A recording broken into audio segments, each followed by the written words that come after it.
اهلا بيكم في فيديو جديد، اتمنى تكونوا بخير. في الفيديو ده هقولك اساس التزاوج الصح للروز او للفشر. ايه هي العوامل اللي لازم نوفرها للطيور عشان تتم عملية التزاوج بصورة صحيحة لو انت مبتدئ وجايبهم بهدف الانتاج. في حاجات هقولك عليها قبل شراء الطيور وبعد شراء الطيور لازم توفرها علشان الطيور تنتج عندك وتشوف احلى انتاج. مش هطول عليك في المقدمة، تعالى نبدأ الفيديو.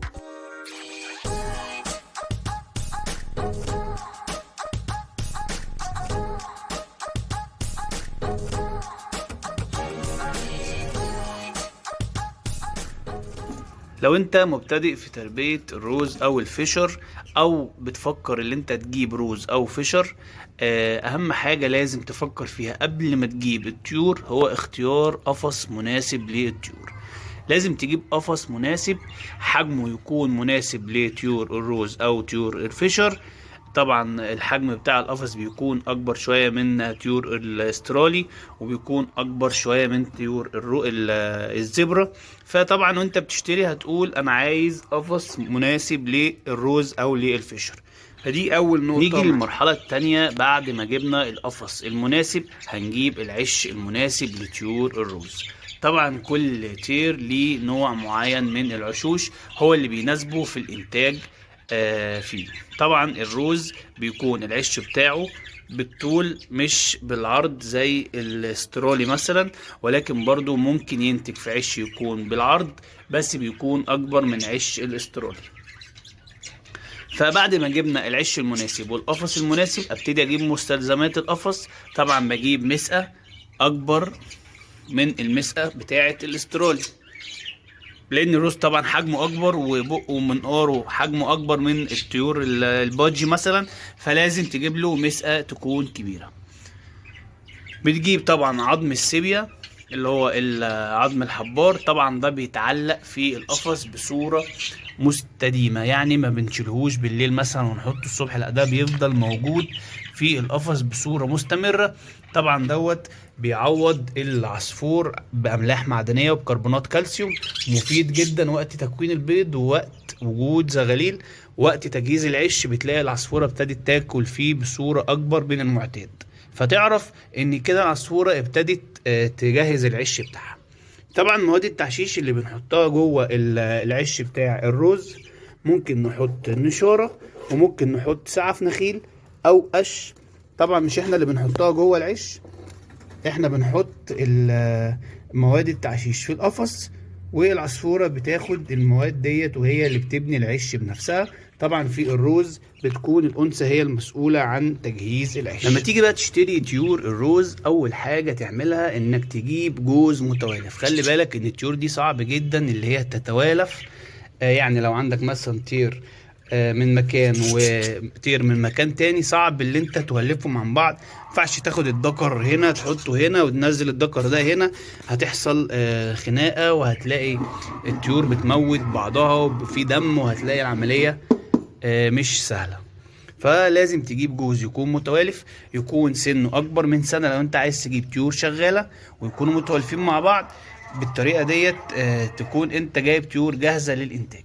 برضو تبص للطير كويس اوي تفحصه، تجيب الطير النشط، ما يكونش خملان، ما يكونش نافش، ريشه قاعد في جنب كده، لا يكون متحرك دايما، عصفور صحته فيه كده، مش قاعد خايف من حاجة ولا بتاع. لا تجيب العصفور اللي بيعافر معاك وانت بتمسكه، تفحص العصفور كويس، وقفته ورجله، ضوافر العصفور مهم جدا اللي هي تكون كاملة، ما يكونش فيه ضوافر ناقص، لان الضوافر ديت بتبقى من اساسيات عملية التزاوج، لان العصفور بيثبت برجله في المكسم ووقت التزاوج فيتم التلقيح بصورة صحيحة.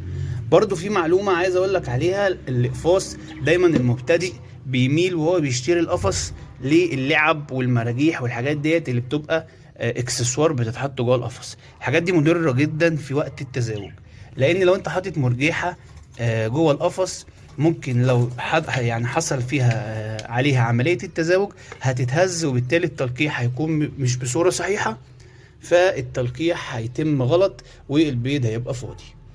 عشان كده بنقول يا ريت نشيل اللعب والمراجيح.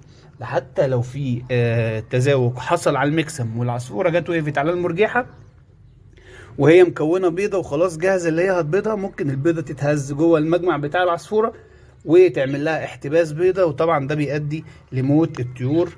فطبعا احنا في غنى عن المشاكل ديت.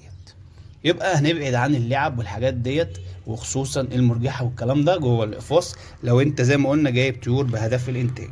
نخلي بالنا ان طائر الروز من الطيور الذكيه جدا اللي سهل جدا اللي هي تفتح القفص وتطلع بسهوله. طبعا منقارها قوي وعندها نسبه ذكاء اعلى من البادجي. فبنجيب حاجه اسمها سوسته زي اللي قدامك دي، وبنقفل بيها القفص بحيث ان العصفور ما يقدرش يفتح القفص ويطلع منه. طيب الحاجة برضو مهمة جدا هي المكسم اللي بيقف عليه الطير. زي ما انت شايف انا شايل المكسم البلاستيك خالص، حاطط مكسم خشب ومثبته بمسمار عشان يبقى قوي، لان زي ما قلنا المكسم ده العصفور بيقف عليه وقت التزاوج. فكل ما كان المكسم دوت قوي ومش مهزوز كل ما يكون التزاوج بصورة صحيحة اكتر.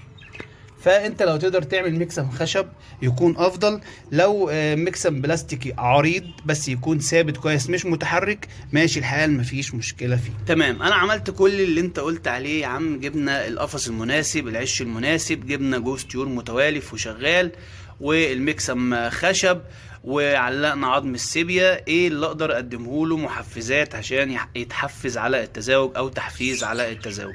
طبعا في حاجات طبيعيه ودي طبعا اللي انا بفضلها، زي الجرجير، زي البرسيم، زي الجزر المبشور، وجبة البيض بالبقسماط.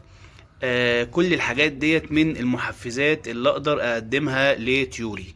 طبعا المحفزات ديت بتتقدم مرة او مرتين في الاسبوع، خصوصا انها خضروات ممكن الاكسار فيها يصيب الطائر بالاسهال. فطبعا احنا في غنى عن الكلام ده، فبنحط يا دوبك عودين جرجير او عودين برسيم، او ممكن جزرايه تبشرها وتقسمها على الاقفاص اللي عندك كلها. كل الحاجات ديت من المحفزات. ممكن برضو بنضيف حاجات على المسائي زي الجنزبيل. طبعا كل الكلام ده موجود على القناة بصورة مفصلة اكتر، طريقة عمل البيض بالبقسماط، القمح المنقوع، طريقة اضافة الزنجبيل على المية، كل دي من المحفزات. الفلفل الالوان قوي جدا في المحفزات، بيحفز الطير على التزاوج بطريقة رهيبة. فبعد ما حققنا كل الشروط اللي احنا قلنا عليها دي وادينا المحفزات، فاضل حاجة واحدة بس، تبعد عن الازعاج للطيور. ما تقعدش تفتح العش كل شوية، الازعاج دوت ممكن يعني يقلل انتاج الطيور، ممكن ما ينتجوش خالص لان هم خايفين من المكان فمش هينتجوا ابدا. فبتوفر الهدوء، بتفتح العش في اوقات المناسبة، الاوقات اللي انت عايز تطمن العصفورة باضت ولا لا، البيض اخباره ايه، هتكشف على البيض، كل الكلام دوت.